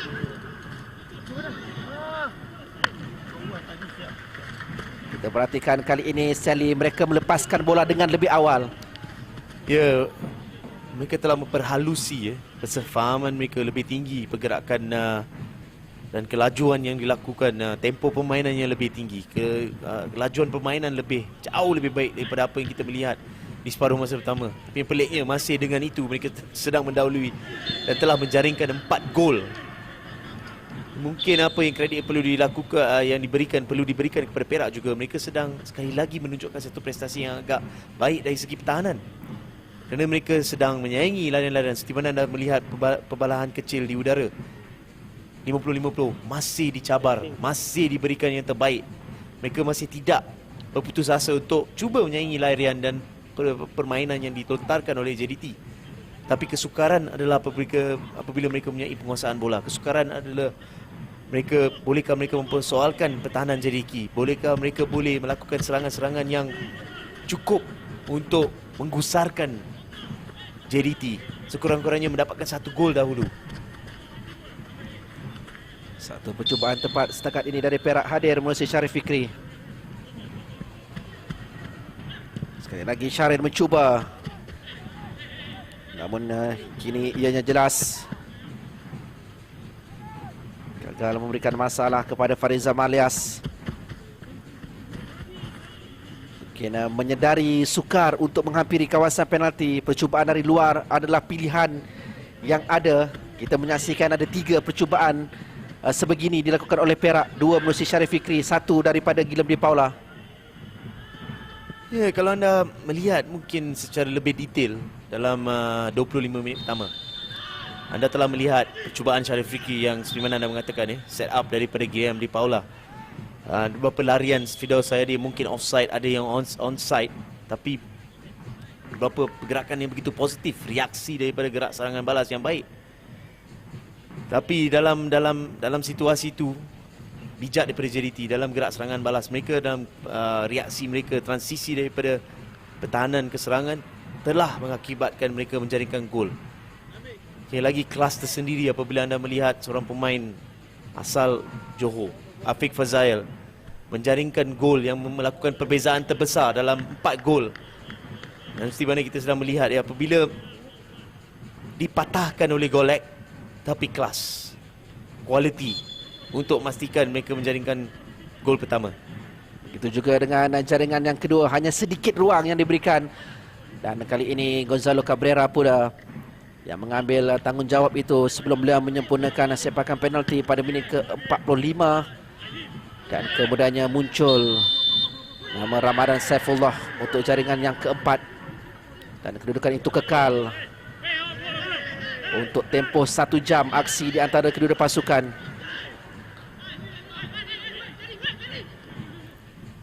Selepas ini JDT akan terbang ke Kuala Terengganu untuk perlawanan di minggu yang ke-7, di mana dikabarkan ketika ini Terengganu yang merupakan pencabar terdekat untuk JDT dengan perbezaan 3 mata sedang ketinggalan. Akan cuba mendapatkan pengesahan itu. Dan di sini Diogo mencari jaringan yang kelima untuk JDT. Kuisan dari Diogo Cabrera mudah untuk gol yang kelima. Hat-trick dari Gonzalo Cabrera. Segala usaha dilakukan oleh Diogo. Beliau terjatuh. Kuisan yang sempat dilakukannya dan ditolak masuk oleh Cabrera.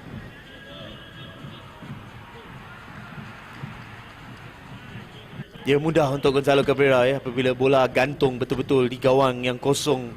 Tapi di sini saya melihat larian yang dilakukan oleh Diogo agak baik kerana beliau berada di hadapan Amirul Hasan. Tetapi yang mengecewakan sekali lagi adalah Nasrullah. Setiap kali beliau keluar dalam 60 minit kita sedang melihat permainan, tidak pernah sekali beliau mendapat bola. Beliau tidak pasti mahu keluar tidak, timing beliau agak liar. Cabrera melengkapkan hat-trick pada minit ke-60 untuk jaringan yang ke-5 JDT. 5-0 di Stadium Sultan Ibrahim. Dalam perjalanan JDT merakamkan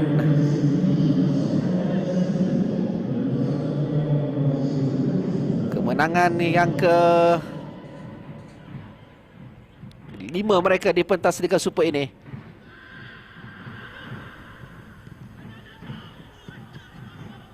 Sementara Perak dilihat masih lagi belum pulih dari kekecewaan setelah dikejutkan oleh Melaka di Ipoh minggu lalu. Sementara Uci Akbar yang meletakkan Melaka mendahului Terengganu 1-0 di sini akan mewujudkan jurang 6 mata di antara Terengganu dan juga JDT sebelum kedua pasukan ini akan bertemu pada minggu hadapan. Nazmi Faiz masuk bagi menggantikan Afiq Fazail. Kualiti yang setara di antara kedua pemain ini.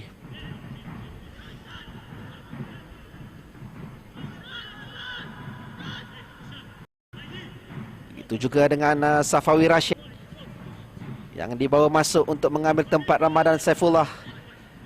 Yang dilihat Ramadan mengalami sedikit kekejangan dan itu memberikan ruang untuk Safawi Rashid cuba merampas semula kedudukannya dalam senarai kesebelasan utama selepas ini.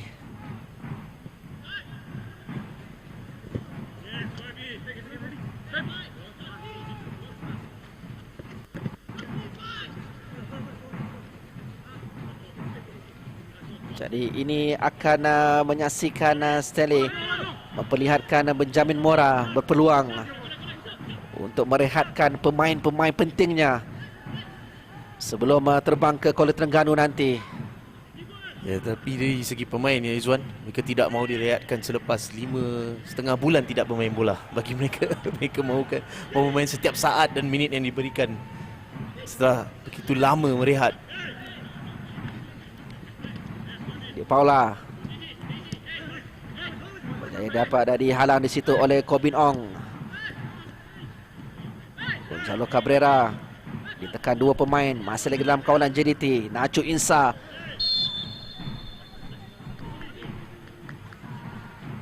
membawa pasukannya keluar dari kawasan dari masalah dengan kombinasi hantaran-hantaran yang dilakukan. Ya, ini adalah perbezaan terbesar jurang JDT dengan pasukan lain. Banyak yang dikatakan tentang struktur, infrastruktur, profesionalism. Tapi permainan bola sepak dimenangi di atas padang dan bagi saya itu membantu. Tapi disitulah jurang terbesar dalam kawasan yang begitu sempit. Mereka punya equality untuk memastikan mereka berada dalam triangle yang baik, pace permainan yang baik, tempo permainan yang baik untuk keluar daripada zon yang sukar dan menunjukkan mengapa mereka berada pada taraf pasukan-pasukan elit di Liga Juara-Juara Asia.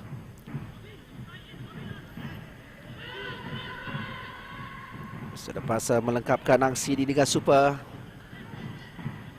untuk musim 2020 ini, JDT akan memberikan tumpuan kepada baki perlawanan di peringkat kumpulan Liga Juara Asia nanti, di mana perlawanan pertama mereka dijadualkan berlangsung pada 17 Oktober berdepan dengan Guangzhou Evergrande.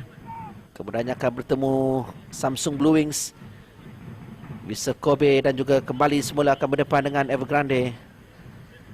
JDT kini berada di kedudukan yang kedua dalam kumpulan G di Liga Juara-Juara Asia.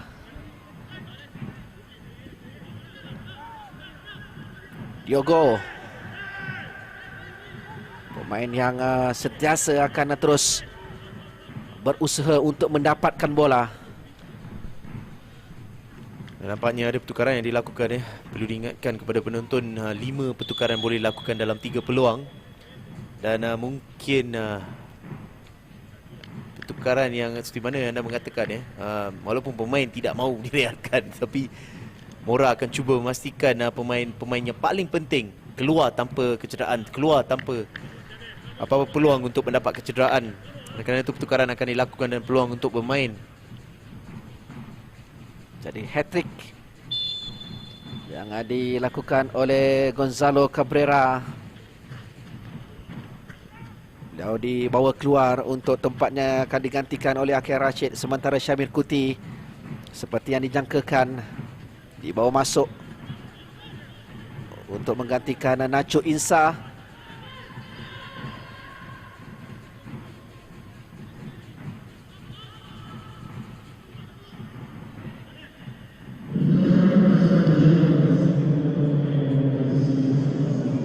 Hat-trick yang dilakukan oleh Cabrera adalah yang pertama sepanjang beliau menjarum jersey Johor Darul Ta'zim.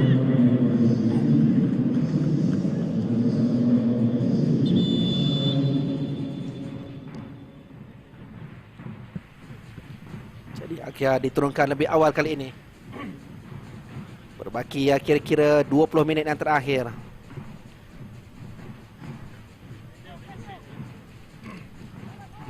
Untuk beliau juga cuba untuk membuktikan sesuatu. Anthony Golek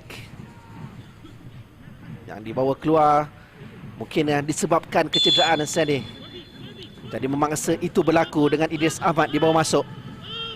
Ya, beliau menyatakan sesuatu kepada Mehmet apabila keluar. Beliau merasakan beliau tidak boleh menyambung untuk melakukan terbaik apabila kecederaan telah mula dirasai.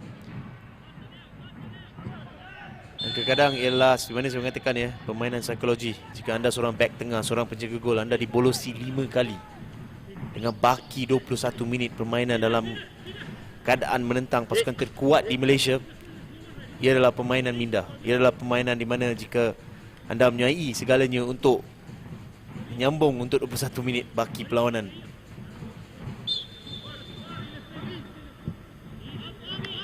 Jadi kehilangan Anthony Golek akan cuba ditampung oleh Idris Ahmad. Kembali semula bergandingan bersama dengan Syarul Saad di bahagian pertahanan tengah. Sentuhan pertama dari Akir Rashid. Tidak berjaya Deandro untuk Diogo.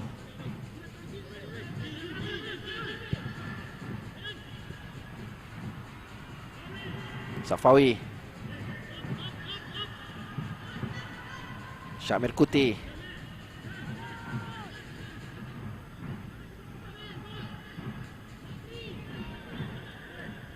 Kembali untuk Syamir.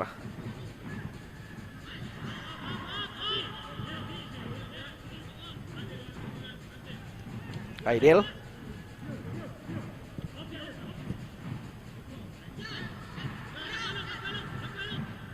Rakia.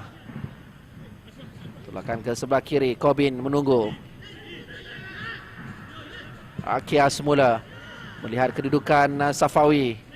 Pilihan yang ada adalah Kunalan di sebelah kanan, tetapi memilih rakan yang berbeza di bahagian tengah.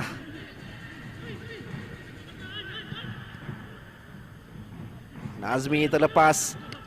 Syarif Fikri bergerak, tetapi hanya untuk sementara waktu. Tentunya akan menjadi satu malam yang panjang untuk Perak, menghabiskan baki 19 minit yang terakhir ini. Satu lagi pertukaran dilakukan oleh Benjamin Mora. Leandro Velasquez akan meninggalkan padang untuk memberikan ruang kepada Syafiq.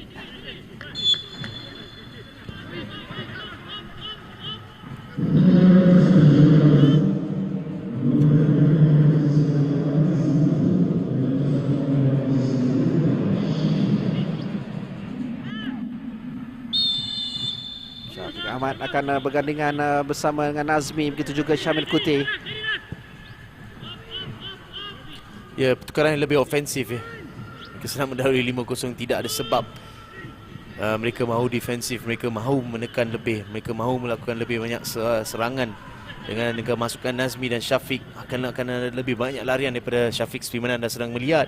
Lebih banyak final passes daripada Nazmi, dan hanya Syamil Kuti akan berada seorang pemain dalam kawasan nombor 6 sebagai seorang defensive midfield. Jadi enjin yang berbeza sama sekali. Safawi terkena tiang. Percubaan yang dilakukannya kaki kiri dalam usaha mencari jaringan yang pertama dalam saingan Liga Super musim ini. Akia.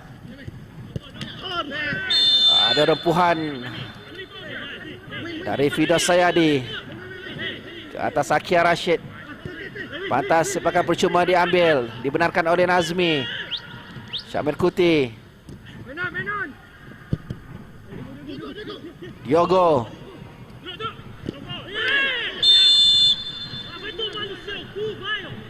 Ya, ia adalah foul, menunjukkan start bahaya. Walaupun niat beliau untuk mendapatkan bola, tidak untuk mencederakan lawan. Tapi anda sedang melihat tempo dinaikkan sekali lagi. Mereka sedang bermain dengan senyuman. Mereka sedang bermain dalam satu zon di mana mereka melihat menang bola sepak seperti dalam padang permainan kanak-kanak, di mana mereka sedang melihat situasi untuk meningkatkan mungkin persefahaman mereka, gerakan mereka, perhalusi seperti anda melihat third man running, situasi 1 lawan 1, individual play daripada Safawi dengan teknik yang baik daripada kiri. So bagi saya, sukar dalam keadaan ini untuk Perak melakukan apa-apa untuk meningkatkan mungkin situasi, memperbaiki situasi yang sedia ada, ketinggalan 5-0. Kobin. Dua pemain berjaya dilepasi oleh Akia Rashid. Diogo. Safawi melakukan larian di sebelah kanan. Cuma masuk ke dalam. Percubaan terus dari Safawi. Terlepas dalam berhadapan Nasrullah sebelum beliau pantas menangkap semula bola. Ya, pantas keputusan Safawi. Anda sudah melihat dengan sentuhan pertama beliau sudah mahu ke dalam. Apabila beliau mendapatkan half a space, beliau buat ledakan yang deras, lerit, dan tangkapan muntah daripada Nasrullah, tapi tidak ada mungkin situasi yang bahaya kerana mungkin beliau berada dalam keadaan yang baik. Ada tanda-tanda JDT akan mengendurkan serangan mereka untuk mencari jaringan yang ke-6. Akia kepada Kobin. Syamir. Safawi menunggu di seberang sana dan berjaya mendapatkan bola. Cuba mengatasi Rafiuddin. Di sini Safawi memerlukan bantuan dan ianya diberikan oleh S. Kunalan. Syamir. Syafiq. Lihat kedudukan Diogo. Cuba menggunakan kelebihan fizikal, namun tidak berjaya. Leandro mendapatkan sepakan percuma. Mereka akan berehat seketika di pertengahan separuh masa yang kedua ini untuk water break. Yang jelas sekali tidak ada tekanan di wajah pemain-pemain JDT dengan 5 jaringan. Sekali lagi suka diingatkan kepada anda untuk terus sentiasa menjaga penjarakan fizikal, memakai pelitup separuh muka dengan betul dan mematuhi SOP agar kita terus bebas dari jangkitan COVID-19 ini. Sambil saya akan cuba memberikan gambaran kepada dua lagi perlawanan berlangsung. Melaka sedang mengatasi Terengganu 1-0 di Stadium Hang Jebat. Sabah tewas 1-2 kepada Selangor, di mana anda boleh menyaksikan secara langsung aksi Liga Super ini di 3 platform yang disediakan menerusi Unify TV, saluran Unify Sport 1 hingga 5. Anda juga boleh menggunakan aplikasi Unify Play TV dengan memuat turun di App Store ataupun di Google Play, dan turut boleh mengikuti secara langsung ini menerusi saluran YouTube Unify yang ianya diberikan secara percuma untuk sama-sama memeriahkan saingan CIMB Liga Super Malaysia, sambil kami berikan kepada anda 5 jaringan yang terhasil. Setakat ini kesemuanya menjadi milik tuan rumah Johor Darul Takzim. Hat-trick daripada Gonzalo Cabrera, sementara Afiq Fazail dan juga Ramadan Saifullah turut mencatat nama selaku penjaring. Diogo, Safawi Rashid, masih lagi Safawi 1 lawan 1. Safawi jaringan yang ke-6. Safawi Rashid menambah derita, menambah duka untuk Perak bagi beliau mendapatkan jaringan yang pertama peribadi di Liga Super, yang kedua musim ini, yang ke-6 untuk JDT. Ya, kalau anda kembali sekali lagi kepada rekod jaringan Diogo, tidak begitu banyak, tapi ini adalah aset beliau. Beliau menjadi mungkin glue kepada permainan JDT apabila beliau membuat satu hantaran yang begitu awal. Beliau menyedari larian pantas sudah dilakukan, sudah dimulakan oleh Safawi Rashid. Dan dengan kepantasan, kekuatan beliau dan keinginan beliau untuk memastikan beliau berada dalam situasi yang terbuka. Apabila beliau sudah menyedari antara mungkin kelemahan terbesar Nasrullah adalah beliau tidak mempunyai decision making yang baik, bijak daripada Safawi Rashid.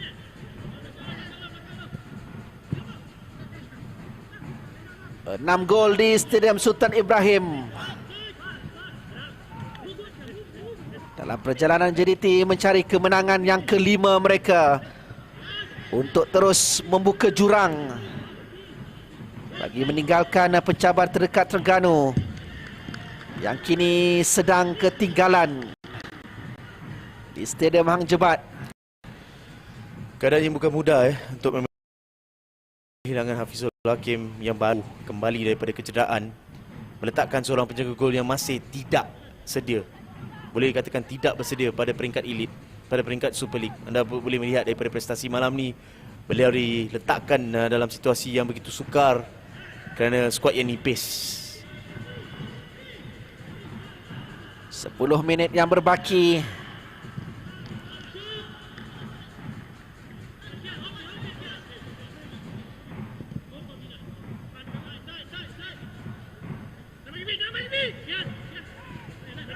Akia Tidak ada sepakan percuma kali ini.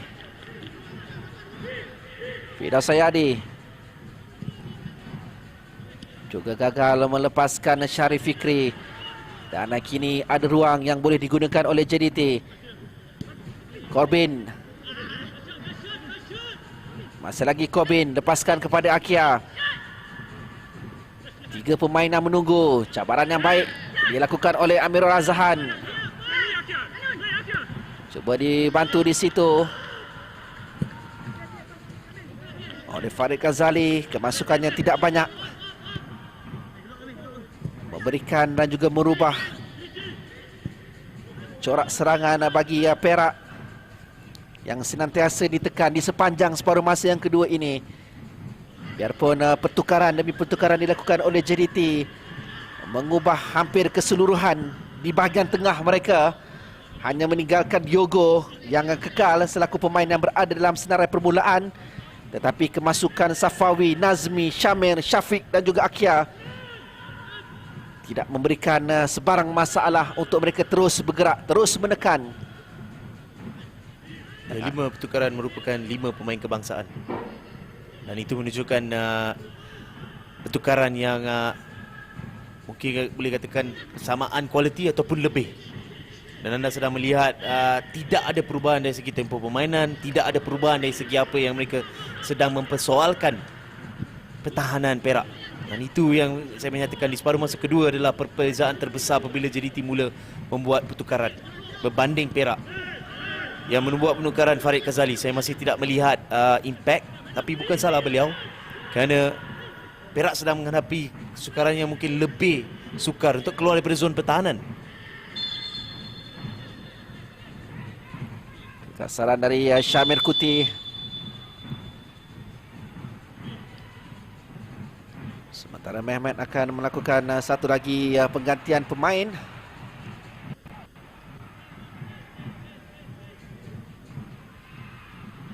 Syarif Fikri ataupun Thierry Bin yang akan dibawa keluar.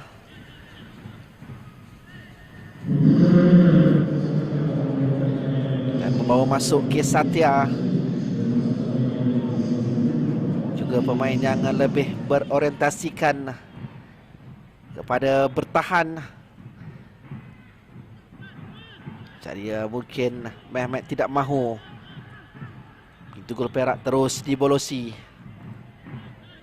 Berbaki 7 minit yang terakhir di separuh masa yang kedua. Namun ada ruang yang boleh digunakan oleh Akia Rashid untuk masuk ke dalam kawasan penalti. Dan Akia, jaringan yang ke-7. Belum sempat Satya melakukan sentuhan pertama, pintu gol Perak polos lagi. Nasrullah tertewas 7 kali malam ini.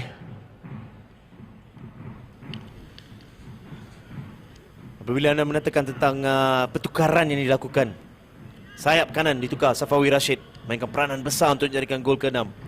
Akhir Rashid melihat situasi itu, beliau ada keinginan untuk berada dalam score sheet. Beliau melihat situasi untuk individual play, melihat situasi untuk membuat segala boleh untuk memastikan beliau berada dalam keadaan untuk menjaringkan gol. Bagi saya bijak beliau membuat keputusan awal, mencari ruang di kiri Nasrullah dan meledakkan penyudahan yang baik. Ini adalah kekalahan yang terbesar dialami Perak dalam sejarah penyertaan mereka di Liga Super. 7 jaringan dilepaskan. Akia Rashid dengan gol yang pertama musim ini. Minit ke-84. Musim lalu juga beliau mencatat nama selaku penjaring ketika berdepan Perak di Ipoh, yang mana menyaksikan JDT menang 3-0.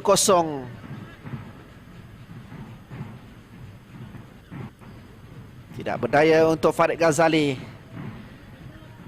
melakukan kawalan yang lebih sempurna, melarikan bola ke dalam kawasan penalti lawan.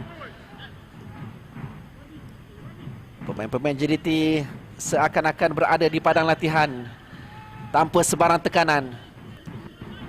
Ya, mereka telah melakukan sebaik boleh untuk memastikan mereka bermain pada taraf tertinggi dan tahap tertinggi. Dan di separuh masa kedua apabila anda mendahului 4-0 daripada separuh masa pertama, itulah mula anda melihat taring sebenar pasukan JDT. Mereka mempunyai dua skuad, dua kesebelasan yang begitu kuat. Tukaran dilakukan tapi intensiti dan tempo dinaikkan.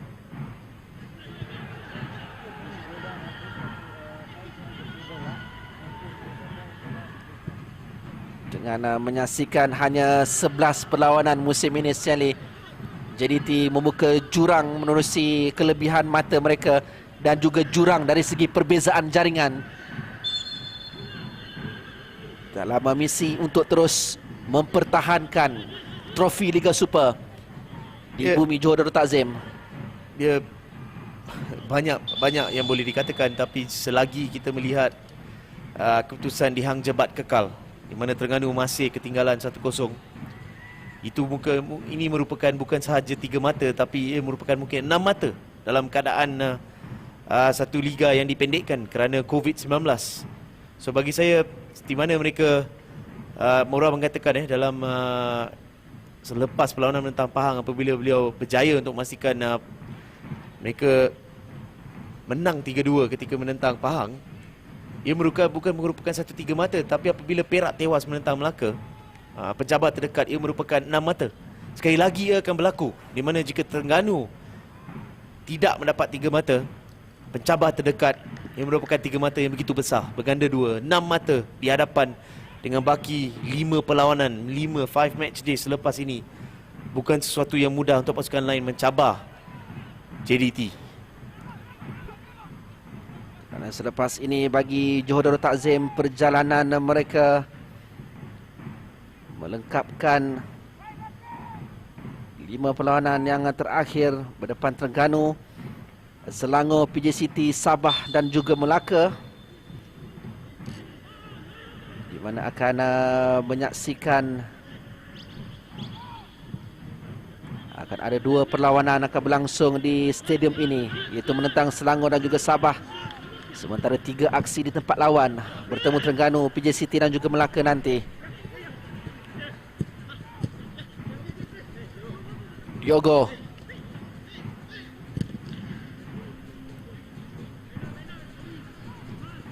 Syafiq mencari Safawi, kembali semula Syafiq Ahmad, tak sampai untuk Safawi Rashid.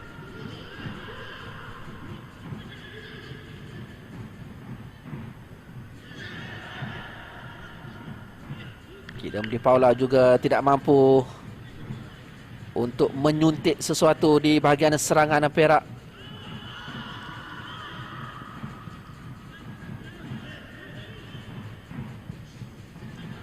Satya, pemain yang dibawa masuk oleh Mehmet Durakovic di separuh masa yang kedua menggantikan Terry Bin.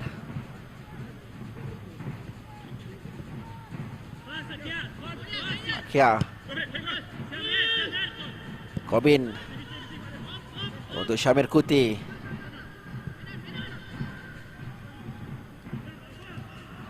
Eskunalan, Safawi Rashid.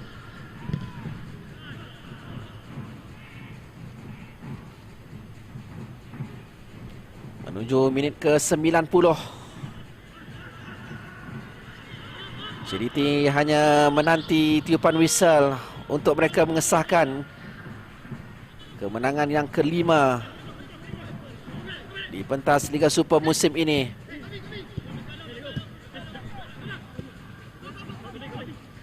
Kobin, Diogo, Akia. Perhatikan keyakinan yang ditampilkan di situ. Ya, seimbang walaupun mungkin apa yang tidak berlaku lah penyudahan Cabrera. Di separuh masa pertama anda melihat Leandro dan Cabrera dalam keadaan sebegini, mereka telah menjaringkan gol. Dan sekali lagi Safawi berada dalam keadaan di mana beliau tahu beliau membelakangkan gol, beliau meletakkan hantaran kecil untuk menyediakan satu first touch placing daripada Akia Rashid yang liar.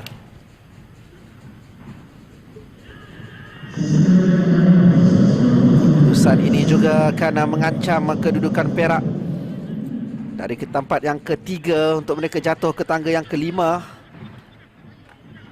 Sambil kedudukan itu akan lebih buruk seandainya Kedah serta UiTM berjaya untuk mengutip 3 mata penuh. Dengan kedua pasukan itu akan turun beraksi esok. UiTM akan menanti Pahang di Stadium UiTM Shah Alam. Kedah akan berdepan dengan Petaling Jaya City di Stadium Darul Aman. Sementara satu lagi aksi melengkapkan minggu yang ke-6 adalah di antara PDRM dan Field United di Stadium Bola Sepak Kuala Lumpur. Dan di sini Johor Darul Takzim berpesta jaringan untuk meraih kemenangan yang ke-5 mereka di Liga Super, bagi terus menjarakkan diri untuk berada di kedudukan yang teratas. Pesta jaringan JDT bermula pada minit ke-22 menerusi Afiq Fazail. Gonzalo Cabrera dengan 2 gol minit ke-36 dan juga sepakan penalti minit ke-45. Sebelum Ramadan Saifullah melengkapkan 4 jaringan di separuh masa yang pertama. Cabrera melengkapkan hat-trick pada minit ke-63. Safawi Rashid dengan gol yang ke-6. Dan kemudiannya Akia Rashid menutup malam gemilang JDT dengan gol yang ke-7 pada minit ke-84. Jadi menjadikan kejayaan untuk Johor Darul Takzim dengan keputusan muktamad di Stadium Sultan Ibrahim. Johor